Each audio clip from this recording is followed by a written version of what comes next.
Hola, muy buenas tardes a todas y todos. Desde el Centro de Perfeccionamiento, Experimentación e Investigaciones Pedagógicas, les damos una cordial bienvenida a este webinar que se enmarca dentro del Plan de Reactivación de Aprendizajes. Saludamos cordialmente a Andrea Osorio, jefa de la División de Educación General del Ministerio de Educación, y a Mónica Espina, jefa técnica del CPIP, quien, en representación de la directora del centro, nos dará algunas palabras. Mónica, bienvenida.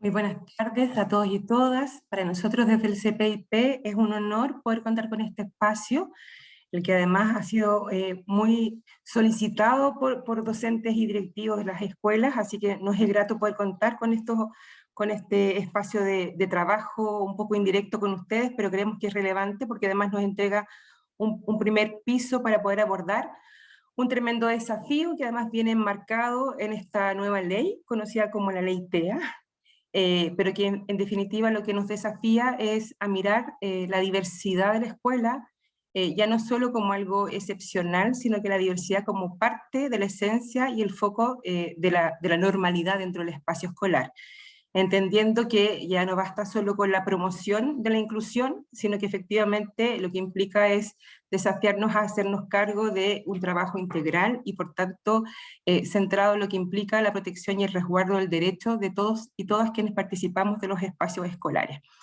En este sentido, este es un tremendo desafío también para los equipos que se encuentran dentro de las escuelas, para docentes, para directivos y para asistentes de la educación, porque nos implica comenzar a mirar la diversidad, ya no solo puesta en personas, en niños, en adultos específicos que requieren, comillas, una atención especial, sino que la diversidad como parte de la normalidad de todos quienes integramos un espacio educativo. Y entonces empezar a abordar aquellas barreras que más bien están puestas en nuestras propias formas de relacionarnos, en nuestras formas de vincularnos pedagógicamente, que nos desafía, por tanto, también a contar con mejores herramientas de trabajo y por sobre todo con herramientas pedagógicas que permitan que todos y todas podamos aprender y desarrollarnos en una trayectoria en igualdad de condiciones. Así que este es un tremendo espacio que esperamos sea muy provechoso para todos y todas, y les agradecemos también la oportunidad y el interés de ser parte de esto, que esperamos sea un primer paso y por tanto vendrá seguido de otros apoyos formativos en esta materia. Muchas gracias a todos y todas. Muchas gracias, Mónica. Saludamos también a Ángela Caroca, quien es directora académica de la Fundación Seminarium Educación, institución colaborativa del CPIP en este webinar. Bienvenida, Ángela.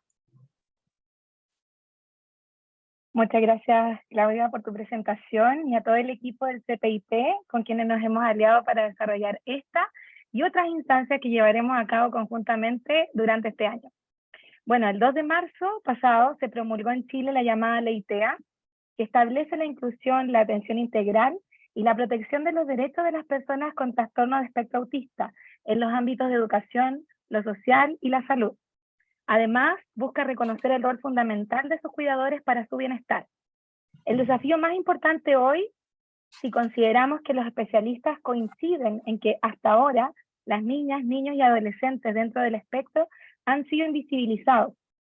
Muchas veces son ubicados en escuelas de lenguaje o escuelas especiales, lo que califican como una incomprensión cultural de lo que realmente significan estos trastornos. En este contexto, la ley TEA busca que se visibilice y se reconozca la necesidad de apoyar adecuadamente a las y los estudiantes del espectro. Promulgada la ley, hoy lo clave es conocer estrategias claras sobre cómo aplicarla correctamente y de qué manera medir los resultados, que las medidas que se tomen en nuestras escuelas estén teniendo los resultados que necesitamos. En este contexto es que como Fundación Educacional Seminarium nos propusimos apoyar a las comunidades escolares en relación a hacer real el cumplimiento de la ley. Por eso es que estamos llevando a cabo este webinar, que es la introducción al tema sobre el que estaremos profundizando durante nuestro seminario de Ley TEA, el que vamos a llevar a cabo el día martes 16 de mayo de manera presencial en el Hotel Radisson Blu de Santiago de Chile. Quiero invitar a todas y a todos quienes nos acompañan hoy a continuar esta conversación en ese evento presencial y sobre la cual podrán recibir información inscribiéndose en el link que estamos compartiendo en este momento a través del chat. Quienes lo hagan además recibirán una novedad que estaremos seguros será de su interés. De esta manera, juntos y juntas, podremos continuar con este trabajo de real inclusión que finalmente es tarea de todas y de todos. Muchas gracias. Muchas gracias a ti, Ángela. Quiero contarles que nos acompañan profesores de los Andes, de Curacautín, de Iquique, de Rancagua, de Ancud, de Puerto Montt. Es mucha la convocatoria que tenía este webinar, estamos muy contentos. Entonces, sin más, vamos a recordarles que pueden dejar sus consultas en el chat para el final de la presentación. Y para dar inicio a la conferencia, queremos presentar a Andrea Iniesta, educadora diferencial y directora de la Corporación Amará Infancia, quien abordará las oportunidades y desafíos que trae consigo la implementación de la Ley 21.545, que establece la promoción, atención integral y la protección de personas con trastorno del espectro autista. Bienvenida, Andrea. Hola, buenas tardes a todas y a todos. En primer lugar, agradecer a CPIP, a la Fundación Seminarium, por esta invitación que nos han hecho, que para nosotros también es una tremenda oportunidad para compartir algunos hallazgos, algunas inquietudes que creo pueden ser compartidas por todos los integrantes de las distintas comunidades educativas. Yo creo, Claudia, no sé, partimos inmediatamente, compartimos pantalla para ir directamente a lo que es el centro de esta actividad organizada por ustedes, ¿no es cierto? Voy a compartir mi pantalla y nos vamos a la presentación. Claudia, si me puedes reportar si esto se está viendo bien. Bueno, vamos a iniciar esta... Sí, dale, Claudia.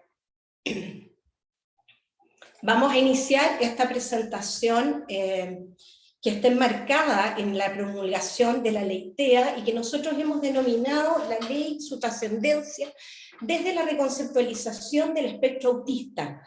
¿Por qué estamos planteando esta ley mirándola desde otro paradigma o desde otro ángulo, digamos, y no desde los trastornos del desarrollo? Porque hoy día la complejidad que estamos teniendo en las unidades educativas es tan alta que centrarnos solo en el autismo, para poder hablar de autismo, sin mirar, sin repensar nuestro sistema no solo educativo, sino que nuestro sistema social, ¿no es cierto? Y todos los sistemas que transitamos, hasta nuestra propia realidad escolar. Cuando digo sistema me refiero a las comunidades, a las instituciones de salud, a las instituciones sociales, etcétera, a todas aquellas instancias donde recurren las familias y nuestros propios estudiantes.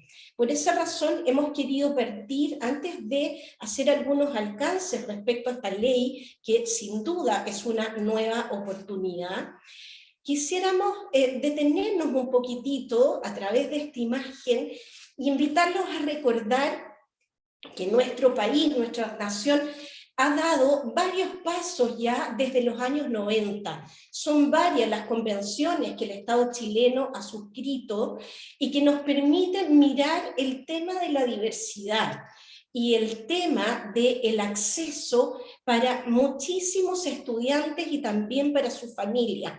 Si los que están aquí escuchándonos y participando desde sus centros educativos, desde sus casas, recuerdan, uno de los primeros pasos que dio Chile fue la suscripción del Tratado de Educación para Todos en un tiempo, en los años 90, en ese mismo año, suscribimos la Declaración para los Derechos de la Infancia.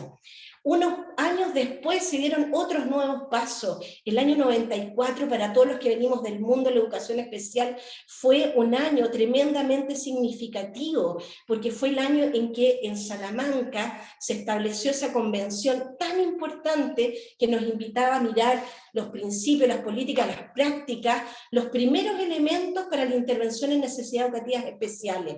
Después nos saltamos un trecho, llegamos a Dakar, donde se refuerza nuevamente la idea idea de la educación para todos. Dakar viene siendo una continuación, una prolongación de Yomtien, y se introduce por primera vez el tema de la evaluación también, la evaluación para todos. Entre medio estuvo la cosa de las normas uniformes por el año 93, y me voy a pegar un tremendo salto en el tiempo y recordar que la última convención importante que el Estado chileno ha suscrito es esta declaración maravillosa de Incheon, de la que les quiero compartir un objetivo, porque este objetivo, a mi juicio y a nuestro juicio, todos los que trabajamos en este sector, viene a enmarcar esta ley y probablemente otros cuerpos, decretos, normativas, etcétera, que nos van a ayudar a mejorar nuestras prácticas, no solo en la condición del espectro autista, sino que en todas las condiciones que nos ayudan a pensar, a revalorar la diversidad.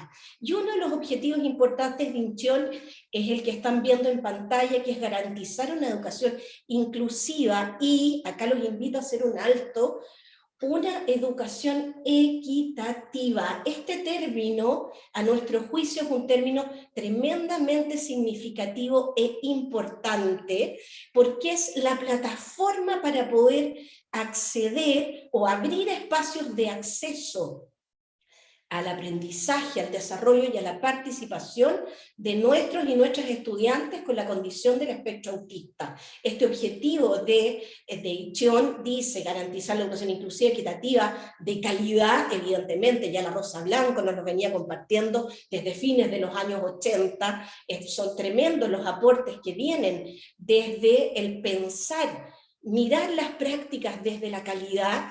¿Para qué? Para promover oportunidades de aprendizaje permanente para todos en todos los tramos de la vida. Ahora, estas convenciones, y en particular la última convención, la de Incheon, que implica como marco general donde debe sentarse nuestra interpretación en los contextos educativos sobre la ley TEA. En primer lugar, recordar conceptos claves, que por razones de tiempo no voy a profundizar, pero sí recordarlos mirándolos a través de esa gráfica, que al centro de nuestra práctica pedagógica, al centro de la decisión de las políticas internas de cada establecimiento educativo, al centro de la toma de decisiones para una cultura inclusiva, hay 4 elementos que son fundamentales. El primero al centro es la perspectiva de derecho. Y esta nueva ley, esta que tengo impresa por acá, esta nueva ley lo que viene a hacer es recordarnos el derecho de toda estudiante que presenta la condición del espectro autista o que tenemos sospecha de que puede presentar esa condición. Estas convenciones anteriores que señalaba anteriormente, de alguna manera cruzan 3 elementos acá que son claves para las comunidades escolares: la calidad, la equidad y la inclusión, y que los 3 son la plataforma principal para que nuestros estudiantes, para que nuestras niñas, niños, adolescentes, jóvenes, puedan efectivamente tener una diversidad de oportunidades en términos del aprendizaje, pero no solo el aprendizaje, el desarrollo y la participación en sus comunidades escolares. Y para eso, un elemento importante a mirar dentro de las comunidades educativas está lo que se plantea en el índice de inclusión, y es que una comunidad educativa inclusiva siempre tiene que repensar, remirar la política que instala, la cultura atravesada con todos los elementos valóricos, todo lo que tiene que ver con el desarrollo del ser y la práctica inclusiva. Y esto, a su vez, estos 2 elementos que están acá en pantalla, implica detenernos a mirar lo siguiente. Y es que el trabajo en diversidad hoy día debe considerar el diseño universal. Y cuando hablamos de diseño universal, no nos estamos refiriendo solo al DUA. no solo a la toma de decisiones que tiene que ver con lo curricular para intencionar los aprendizajes, sino que el diseño universal es la perspectiva más amplia. Y la perspectiva más amplia es considerar, en primer lugar, sobre todo en el ámbito de la condición del espectro autista, las condiciones ambientales del aula y de todos los espacios educativos, y también, ¿por qué no agregarlo?, las condiciones ambientales en que viven nuestros estudiantes. Hay diferencias, parece, ¿no?,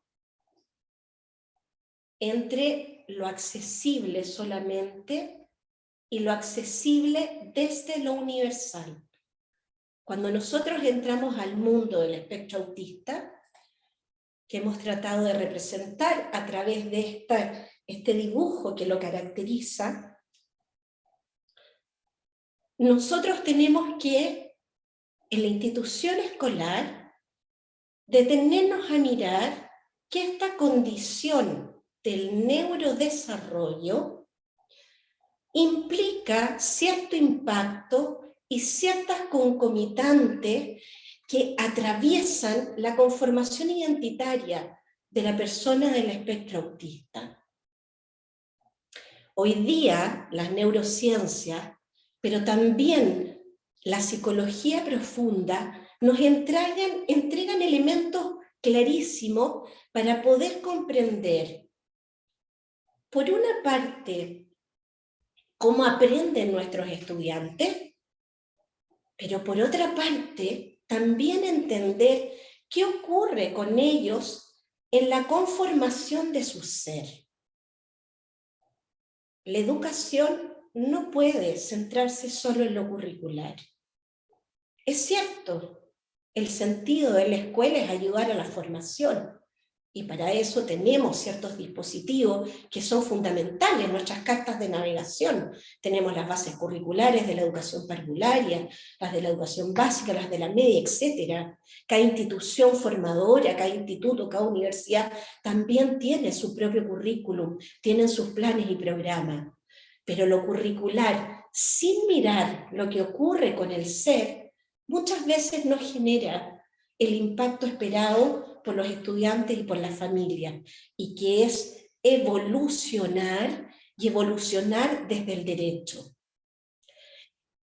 Esta condición, que por muchos años en nuestro país ha sido vista solo desde el trastorno, me saco los lentes para poder señalar lo que quiero decir, y que implica que nuestros estudiantes pasan una cantidad significativa de horas al día yendo de terapeuta en terapeuta, nos ha llevado a que nos desconectemos con la esencia de esos chicos, sobre todo en los primeros años de la vida. Y entonces estamos teniendo niños, niñas que avanzan, que crecen, que hacen un esfuerzo extraordinario.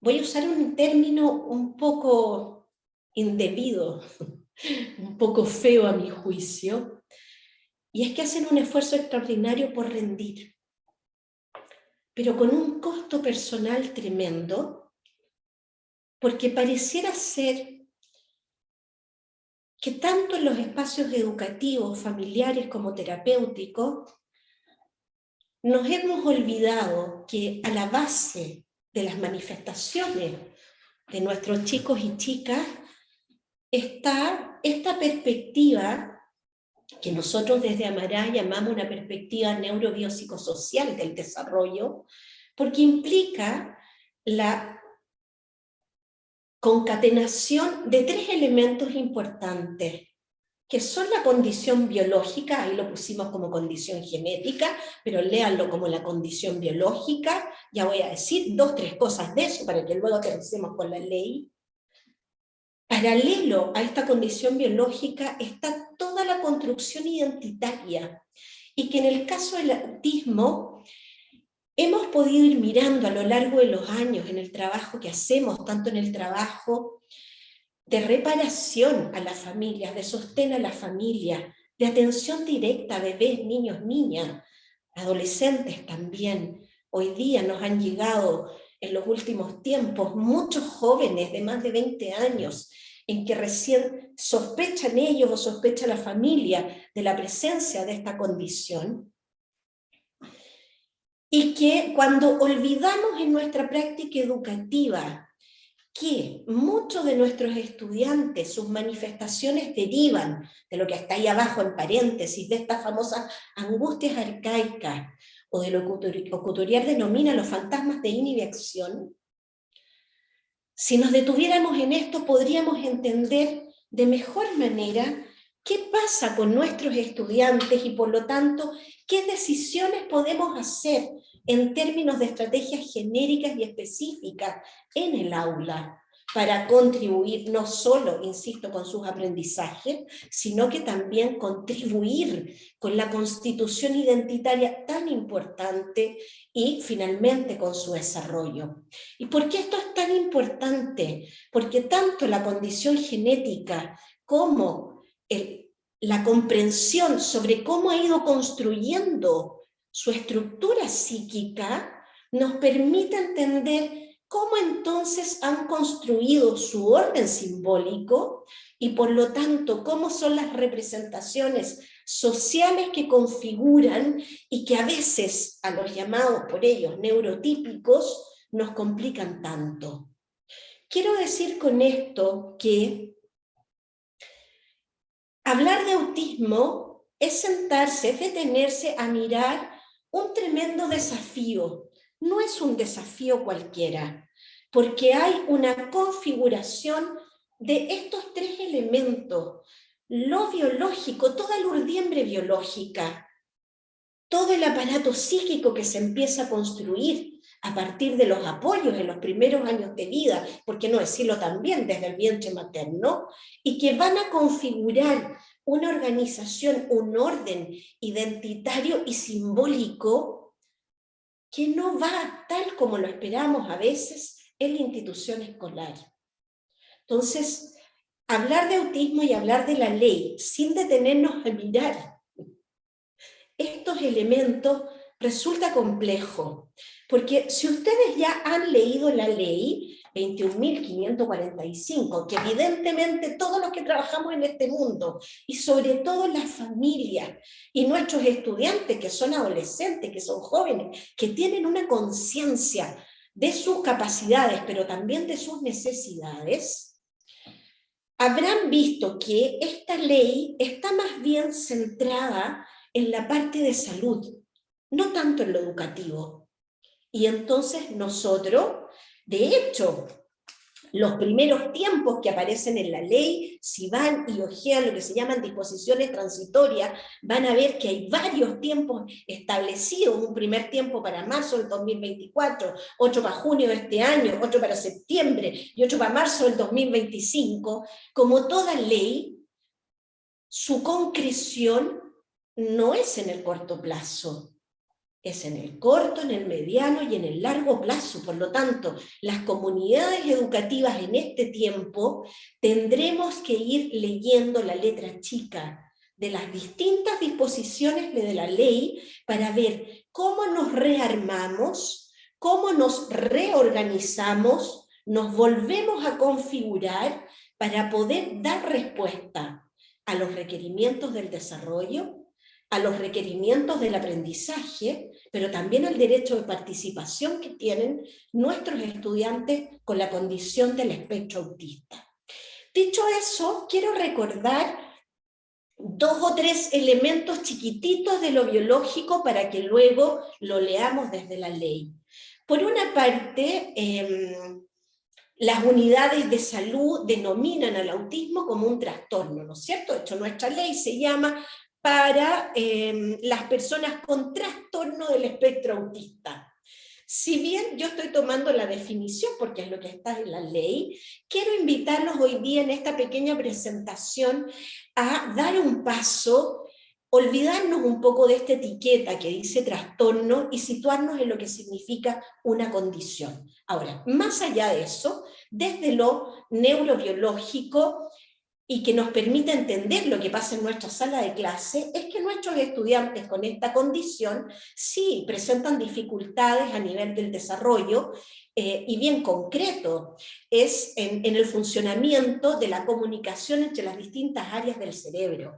Y esto no es algo que esté pasando en nuestro país. Yo acá traje para hoy día una cifra que no es la cifra actualizada chilena, sino que es el promedio a nivel mundial, y que hoy día se reconoce que 1 de cada 200 niños y niñas presentan esta condición.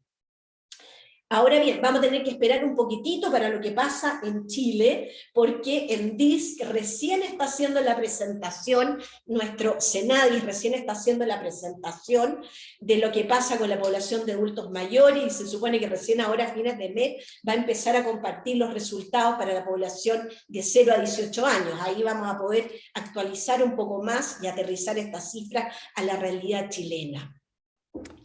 Pero de esta definición, lo que nosotros tenemos que empezar a mirar, y yo quiero que ustedes puedan mirar, es que lo que le ocurre a nuestros estudiantes es que tienen concretamente ciertas dificultades para integrar la información, tanto la que les llega del medio externo, pero también la que reciben de su propio interior. Y entonces lo que nosotros vemos y que luego se manifiesta como una conducta compleja, difícil, desafiante, como la quieran llamar, es que tienen una dificultad para poder gestionar adecuadamente esa información. Y paralelamente ocurren otros 3 o 4 fenómenos que también nos ayudan a mirar lo que puede pasar en nuestras salas de clase. Y acá yo los invito a dar vuelta un poco la tortilla, y hay un elemento que yo puse en fucsia, y que es la capacidad de centrarse en detalles. Si bien no vamos a profundizar en las áreas cerebrales y cómo funciona este cerebro dentro de la condición del espectro autista, sí es importante recordar que tienen una cualidad fabulosa nuestros chicos. ¿Y qué es esto de centrarse en detalle? Y entonces eso nos ayuda a mirar dentro del DUA, me salgo del diseño universal, me voy al diseño de aprendizaje, ¿sí? A lo más específico me voy al área chica de la cancha. Esto nos implica entonces que cuando nosotros queremos desafiar, cuando nosotros queremos acompañar, no podemos olvidar que nuestros estudiantes ven del detalle a la globalidad. Y en la globalidad lo que reciben son imágenes pixeladas. Por lo tanto, tendremos que pensar cómo ofrecemos la información y cómo abrimos espacios para que ellos puedan comunicar aquello que les está haciendo sentido, aquello que les está cuestionando, asimilar, etcétera, etcétera, etcétera. Y hay otros 2 elementos más también que tienen que ver con nuestro trabajo pedagógico, y es que muchos de nuestros estudiantes, muchas de nuestras chicas del espectro autista presentan dificultades para la atención, porque muchos de ellos tienen comprometidos la amígdala que está en el hipotálamo, y hay otras estructuras también que ve la parte emocional, y entonces cuando lo emocional está muy abultado, digo yo, desde el campo de la psicomotricidad, evidentemente no pueden focalizar bien la atención. Y también presentan dificultades para integrar la información,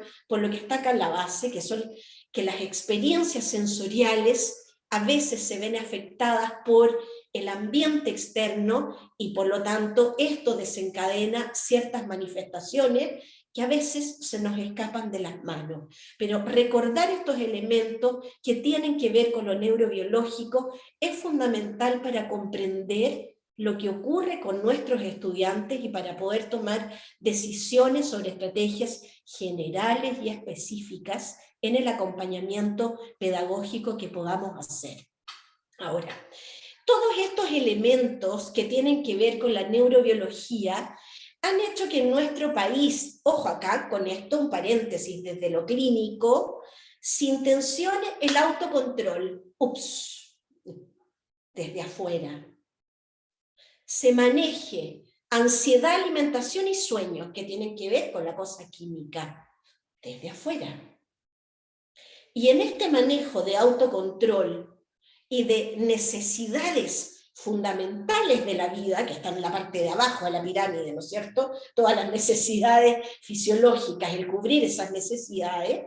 Si ustedes se dan cuenta, si detienen un poco lo que pasa y recuerdan cuántas veces sus chicos faltan una clase porque van a la terapia, faltan todo un día porque van a otra terapia, etcétera, etcétera, etcétera, y quedan abrumados de esas terapias, van a poder comprender que muchas veces llegan desarmados a nuestra sala porque van recibiendo desde la afuera, desde la afuera, desde la afuera, incluso con la excusa del desarrollo de la comunicación, con la excusa de que puedan aprender a relacionarse, sin querer, hemos ido fragilizando y escindiendo el desarrollo de los estudiantes del espectro autista.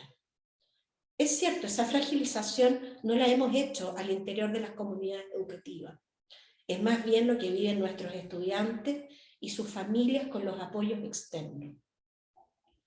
Pero también es importante en el marco de esta ley, y porque esta ley enfatiza por sobre todas las cosas el derecho de no ser vulnerados, es que nosotros como espacio educativo también tenemos que empezar a trabajar y sacar la voz para el empoderamiento de nuestros estudiantes y para el empoderamiento de sus familias, porque es su derecho poder tomar decisiones informadas respecto de los apoyos que nosotros les podemos dar.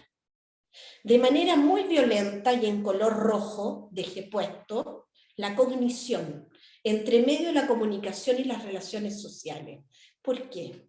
Porque en general hoy día nuestros estudiantes, cuando acuden a sistemas de apoyo afuera, no están recibiendo una plataforma que intencione el desarrollo del pensamiento. Estamos introduciendo elementos para la comunicación. A veces incluso usamos herramientas preciosas de los sistemas comunicativos aumentativos de comunicación, pero sin mirar el desarrollo simbólico que tienen nuestros chicos, sin mirar el desarrollo simbólico que han alcanzado los adolescentes o jóvenes que están en nuestras instituciones escolares. Y por lo tanto, introducimos un sistema, intencionamos el manejo de ese sistema, pero es un sistema que nuestros chicos no pueden comprender.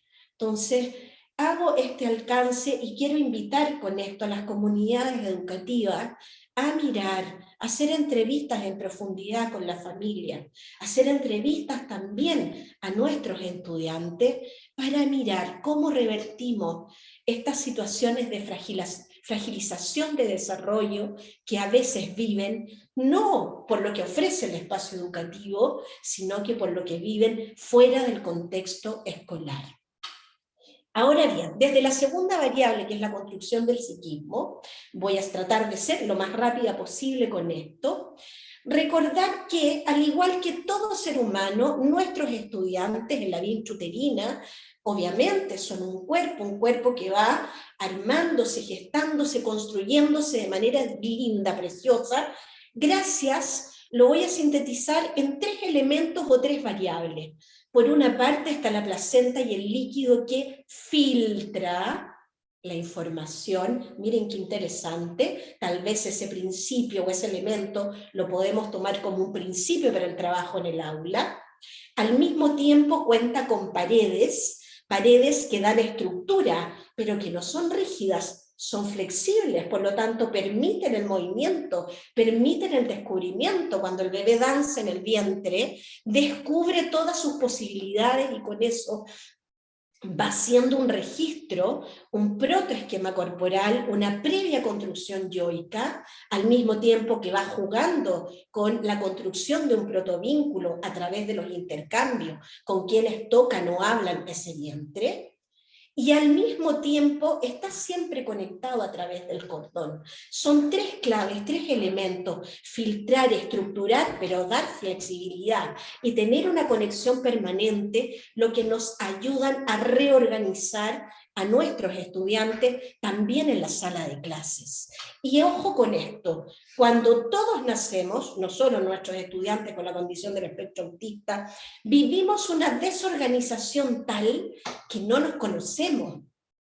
No reconocemos lo que tenemos, no nos podemos tocar de la misma manera.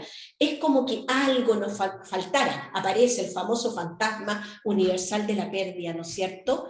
Que todas las personas que estamos vinculados al mundo en los primeros años de vida lo conocemos también. Los chicos empiezan a sentir un displacer. Y esto es muy importante de mirarlo, porque a partir de estas experiencias displacenteras es que se empiezan a consolidar los fantasmas de inhibición o las angustias arcaicas. Cuando nosotros tenemos un hijo, un nieto, un sobrino, un ahijado del espectro autista, en los primeros meses no podemos saber lo que presenta. Y por lo tanto actuamos sobre su cuerpo como actuamos con cualquier niño, con cualquier bebé.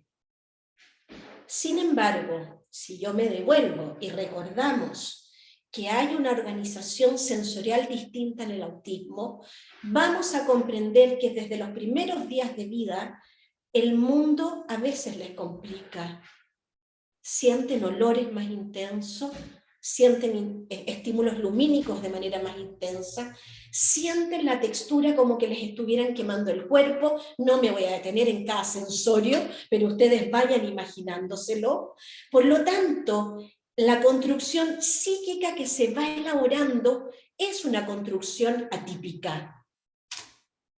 Y esta construcción atípica, más todo lo biológico, es lo que impacta en esta formación del sí mismo y en el descubrimiento del orden simbólico, que luego nosotros lo vamos a ver en nuestras salas de clase y en los espacios de la comunidad escolar. Dada esta introducción, que es producto de la investigación nuestra de muchos años, pero por sobre todo del acompañamiento y la formación a familias, a comunidades escolares, a los profesionales de residencias de lactantes y de residencias de personas en situación de discapacidad, es que ahora me atrevo a compartir los elementos de la ley. Esta ley que ha sido una esperanza tan grande para las familias que tienen hijos, hijas, nietos, sobrinos con la condición del espectro autista. La ley 29.545, que como ustedes están leyendo, es una ley que viene a, comillas, establecer la promoción de la inclusión. Volvemos a la palabra inclusión. Acuérdense, política, cultura, práctica inclusiva, la atención integral y la protección de los derechos de las personas con trastorno del espectro autista en distintos ámbitos, en el ámbito social, de la salud y también de la educación. Vamos a ver entonces ahora, Claudia, si vamos más o menos bien con la hora, tú me reportas, sí, súper. Vamos a mirar. En esta presentación hemos desglosado de la ley de acuerdo a las disposiciones y los artículos. Entonces, voy a ir dando algunos elementos claves de cada uno de los artículos, pero también sentando las bases para la reflexión de lo que podríamos hacer en las comunidades escolares. Lo primero, como toda ley, tiene un título 1, que son las disposiciones generales. Y esta ley, dentro de las disposiciones generales, nos plantea en su primer artículo el objeto de la ley. Y el objeto de la ley es asegurar el derecho, promover el abordaje integral de las personas en situación de discapacidad con la condición del trastorno del espectro autista, en realidad, ¿no? Ahora, ¿qué implica esto? Que nosotros entonces, al interior de la comunidad escolar, tendremos que pensar y por lo tanto generar alguna política específica, mirar qué valores dentro de la cultura inclusiva contribuyen a dar cumplimiento a la ley, y luego concretar política y cultura inclusiva en ciertas prácticas tanto en el aula como prácticas que tengan que ver con las orientaciones que vamos a dar a las familias.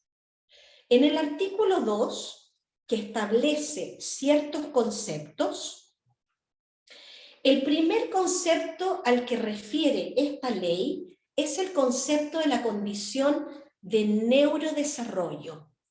Y en la descripción que se hace en la ley se plantea que la condición de neurodesarrollo es una condición compleja en el sentido que podría constituir algún grado de discapacidad si es que existieran barreras en el entorno que impidieran la inclusión o la participación plena de la persona. Entonces, el artículo 2 de alguna manera nos invita a mirar en lo que es la detección de barreras. Si nosotros empezamos a estar conscientes que hay una condición biológica que impacta la construcción psíquica y ambas a la vez dejan un correlato complejo en el orden simbólico de la persona y en la evolución del pensamiento de la persona, entonces desde hoy día mismo como comunidad escolar podremos comenzar a trabajar para levantar, mirar, analizar los elementos del ambiente que podrían estar siendo una barrera del entorno para el pleno aprendizaje, desarrollo y participación de nuestros estudiantes.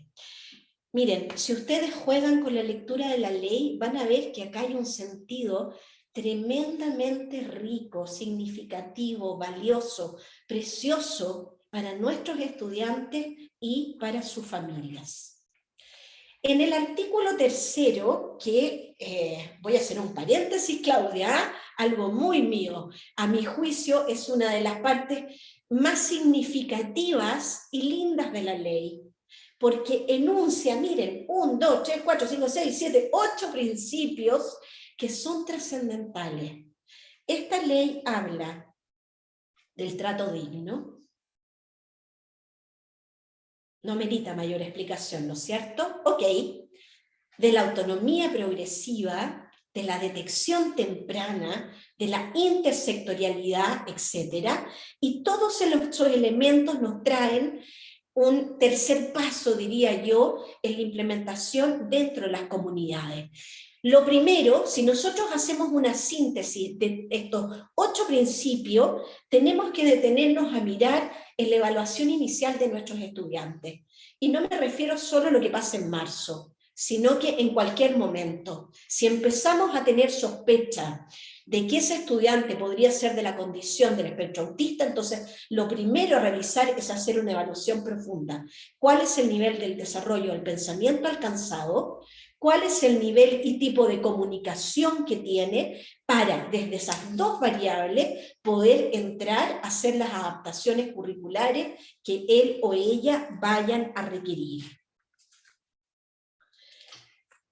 Solo me voy a detener acá en la intersectorialidad, y esto habla un poco de la responsabilidad social que tenemos las comunidades escolares para poder hacer derivaciones a tiempo. En esta ley también vienen los plazos en que el servicio de salud, los distintos centros de salud van a empezar a hacer diagnóstico para poder contar con una mayor claridad respecto a lo que está sucediendo con nuestros estudiantes. En el artículo 4 y el artículo 5 también de las disposiciones generales está referido todo lo que ya plantea la ley sobre 20.422 sobre igualdad de oportunidades, y agrega también algo que se llama legitimación activa, y si ustedes ven bien ahí en la pantalla, nos remite a otras leyes que finalmente lo que permiten es que las comunidades escolares tengamos conciencia y claridad en la ruta a seguir para poder empoderar tanto a los estudiantes como a su familia en lo que concierne a el poder vivenciar sus derechos. Yo solo quiero dejar una pregunta acá, y es que tal vez la ley 20.422 tendríamos que actualizarla, porque no es lo mismo hablar sobre igualdad de oportunidades que la condición de equidad, que no me voy a detener a aclararla, pero si esa imagen robada de la web de alguna manera nos remite a pensar que igualdad no es lo mismo que equidad.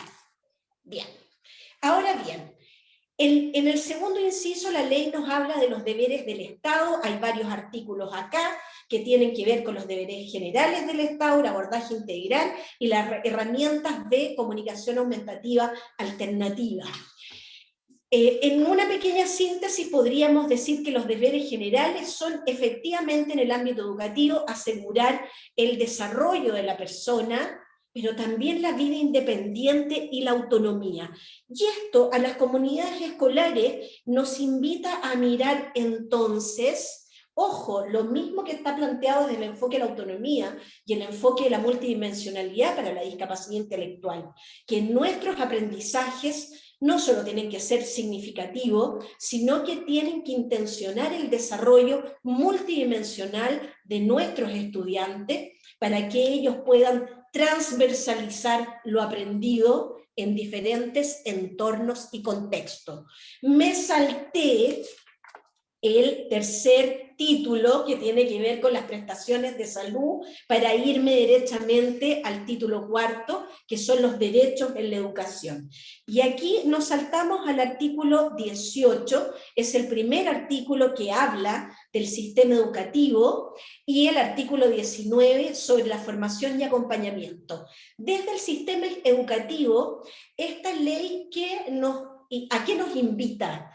A mejorar el acceso, por lo tanto, dentro de nuestros proyectos educativos e institucionales tendremos que mirar la accesibilidad que está teniendo nuestro espacio no solo físico, sino que también y principalmente nuestros espacios relacionales, para permitir el aprendizaje, pero también la participación en comunidad de nuestros estudiantes y algo tremendamente importante, la permanencia y su progreso en el sistema, porque tienen derecho a hacer la trayectoria educativa, la trayectoria curricular que cualquier estudiante. Un elemento muy importante acá y que tal vez por eso, probablemente Claudia y las otras personas van a compartir conmigo, por algo tanto interés en esto, es mirar qué trae la ley en términos de qué hacemos las comunidades. Y lo primero que señala la ley es la formación y acompañamiento para la comunidad escolar, de modo de facilitar la inclusión, pero también el acompañamiento de nuestros estudiantes en la trayectoria educativa. Por lo tanto, viene la posibilidad de establecer algunos convenios, ¿no?, para que las comunidades escolares puedan ser formadas y acompañadas de manera específica, con estrategias pertinentes y oportunas para ayudar a resolver todas las necesidades de nuestros estudiantes. Y vamos a ir cerrando, ya estoy, Claudia, con lo último. Me devuelvo una diapo, artículo 20 y 21, establece deberes de los establecimientos y también algunos elementos macros de educación superior, y frente a eso, dos elementos importantes, que es proveer espacios inclusivos sin violencia, sin discriminación, y garantizar la ejecución de medidas adecuadas en la formación de los funcionarios. Cierra con algunas disposiciones finales, donde el elemento central a nuestro juicio es la difusión de derechos sobre trato digno y respetuoso para las personas con la condición del espectro autista. Dejo de compartir. Claudia, he tratado de ser lo más sintética posible. Muchas gracias, Andrea. Una excelente presentación. Puedo decir que los profesores que nos han estado acompañando han estado muy contentos escuchándote. Agradecen tanto aquí en el chat del que estamos a través del Zoom y también a través del chat en YouTube Live. que está muy completo y muy interesante. Así que te agradecemos enormemente este espacio. En el escenario actual, el desafío de implementar esta ley está enmarcada en el enfoque de escuela exclusiva, lo que tiene un especial sentido en el contexto de la reactivación educativa. Por ello dejamos con ustedes a la jefa de la División de Educación General, Andrea Osorio. Andrea. Hola, muy buenas tardes a todos y todas que nos acompañan. Muchas gracias, Claudia, por tu presentación. Voy a compartir brevemente una presentación que hemos preparado para la ocasión.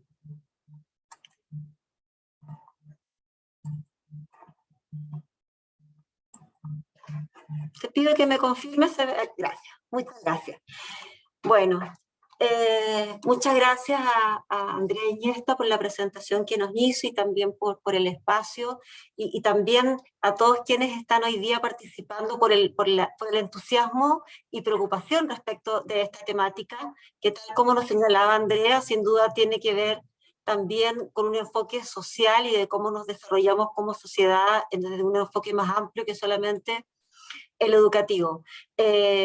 Andrea nombró los principios fundamentales de esta ley, justamente los nombró como un elemento a desarrollar y a profundizar, y que efectivamente esta ley, si bien también como nos señalaba, tiene un despliegue en el tiempo, sí, instala un muy buen punto de partida para que la construcción que se desarrolle en adelante sea con sentido y contemplando todas las aristas que refiere el poder abordar el trabajo con población, la convivencia con una población diversa. Y en ese sentido hay un primer concepto que nos parece que es muy importante, que empecemos nosotros en las comunidades educativas a conversar, a profundizar, a comprender esto de la neurodiversidad. Ya sabemos que todas y todas somos distintos, pero también es muy interesante pensar que hay cerebros y estas conexiones que nos comentaba Andrea distintos. Entonces, así como hablábamos de diversidad cultural o biodiversidad, Thomas Armstrong nos propone este concepto de neurodiversidad para pensar que tenemos diferentes tipos de cerebro, y eso empieza a mover las creencias más habituales que tenemos. Es una sociedad que tiende a lo homogéneo, ¿no? A lo todo igual.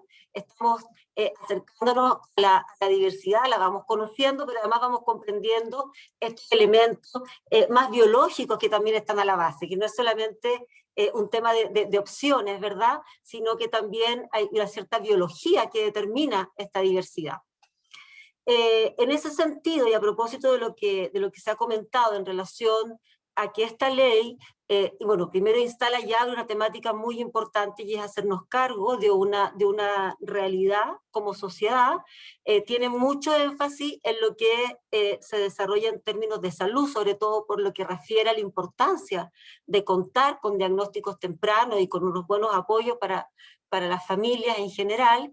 Y en el caso de educación, a nuestro juicio, como Ministerio de Educación, por supuesto, estamos muy felices y sentimos que esta ley viene a complementar diferentes acciones que ya se han desarrollado a fin de poder avanzar en una educación inclusiva, donde todos y todas tienen un espacio para su desarrollo pleno.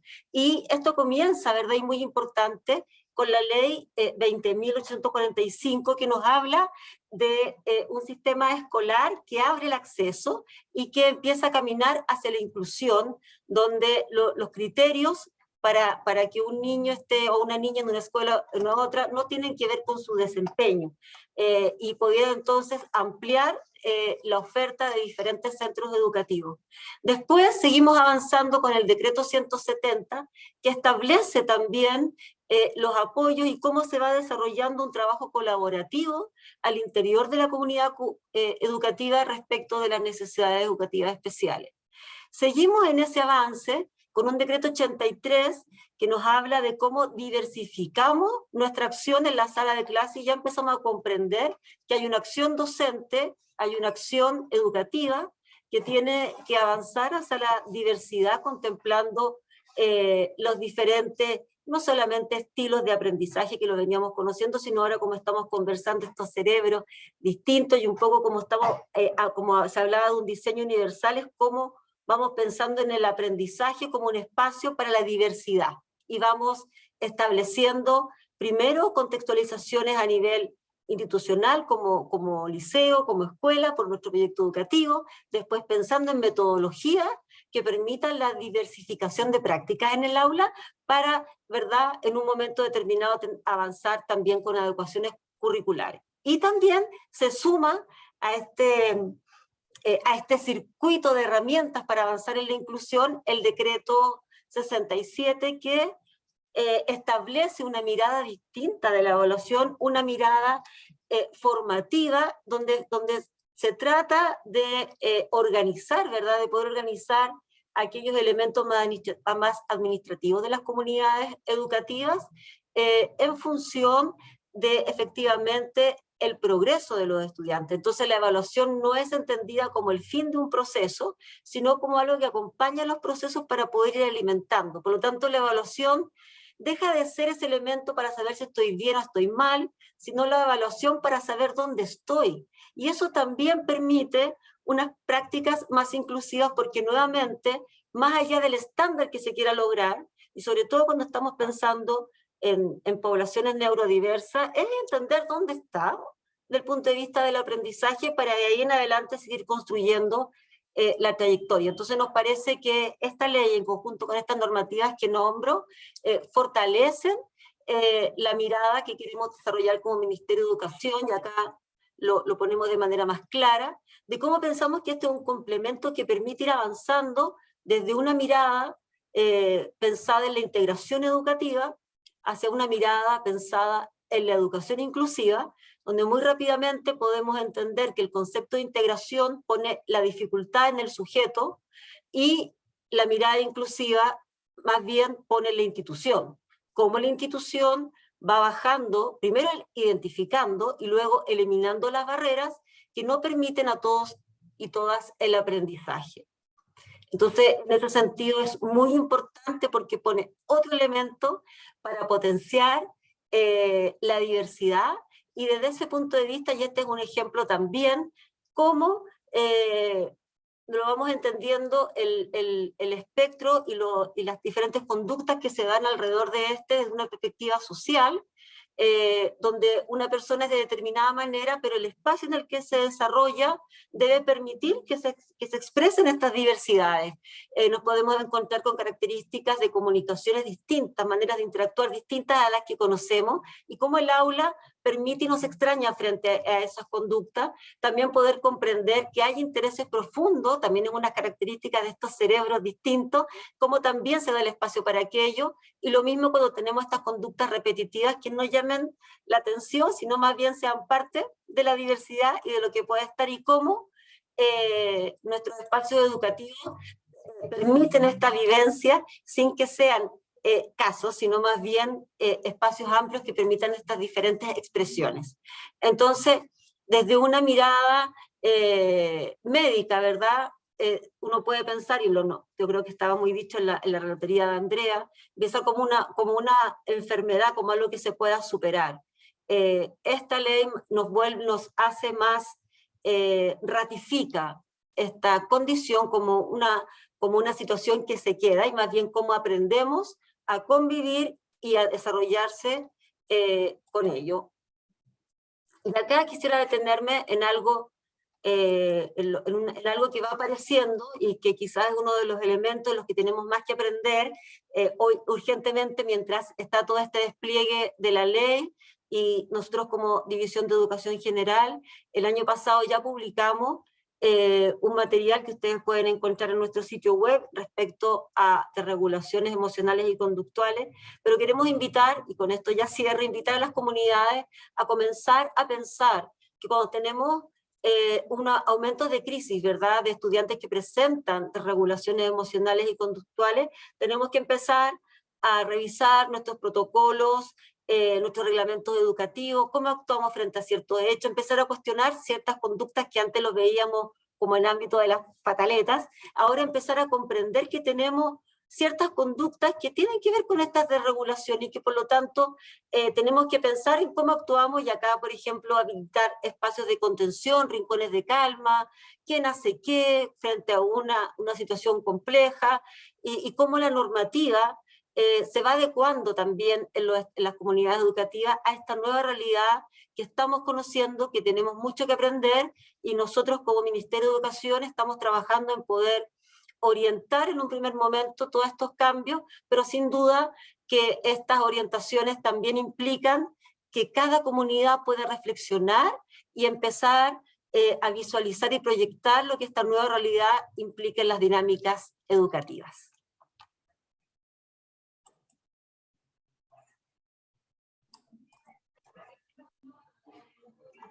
Muchas gracias, Andrea.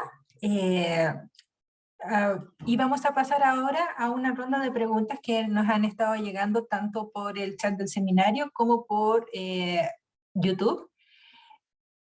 Las puede responder quien considere, cualquiera de las dos Andreas.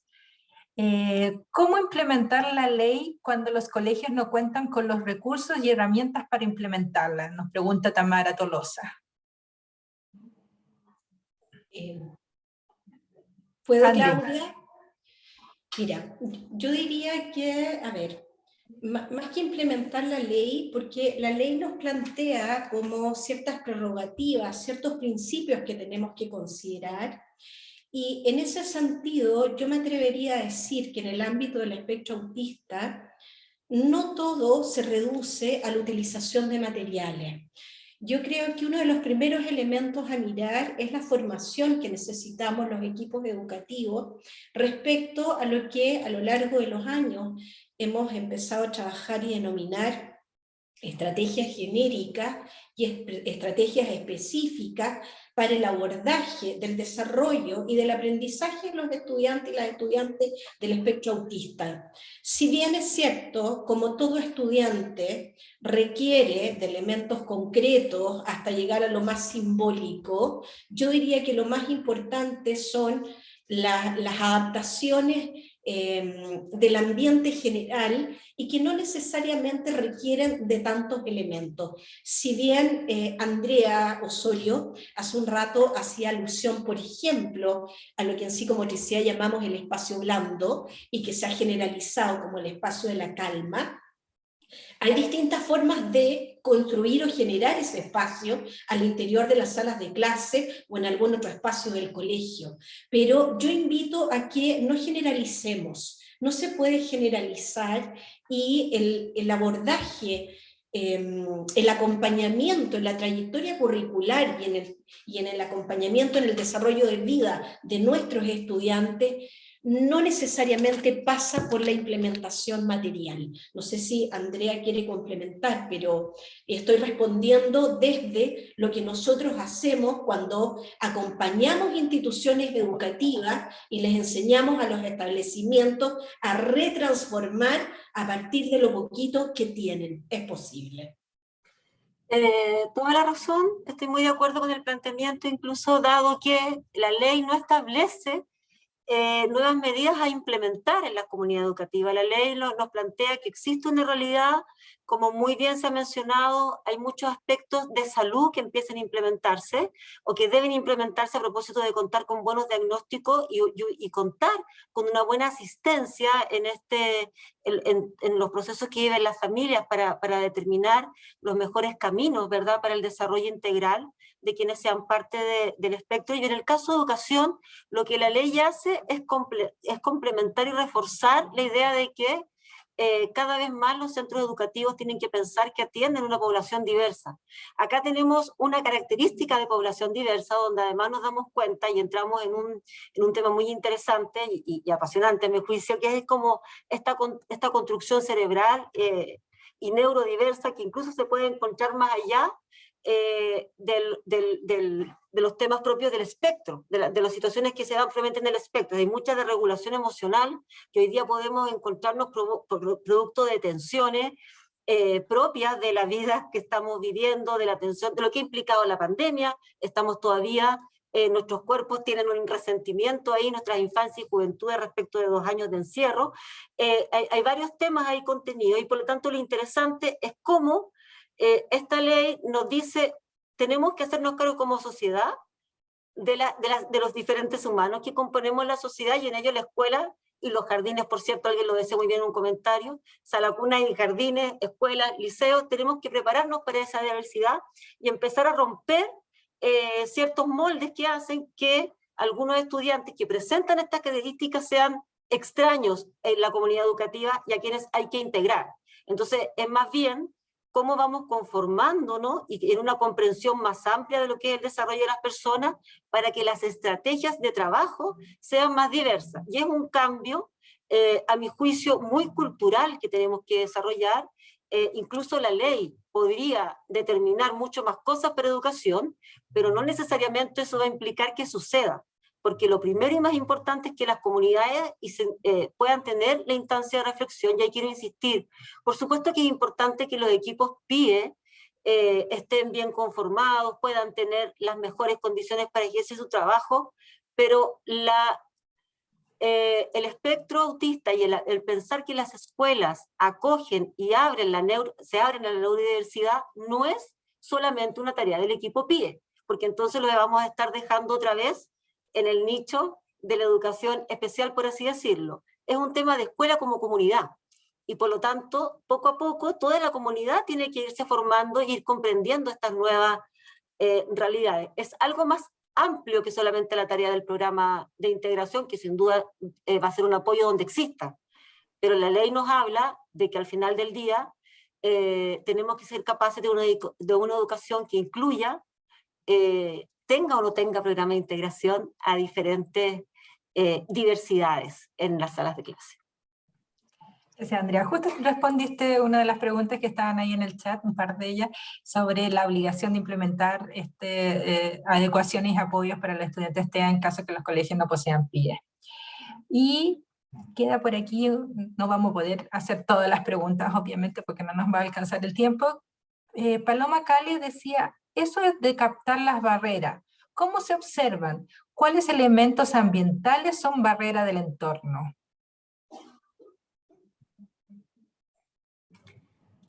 Hola Paloma, un gusto.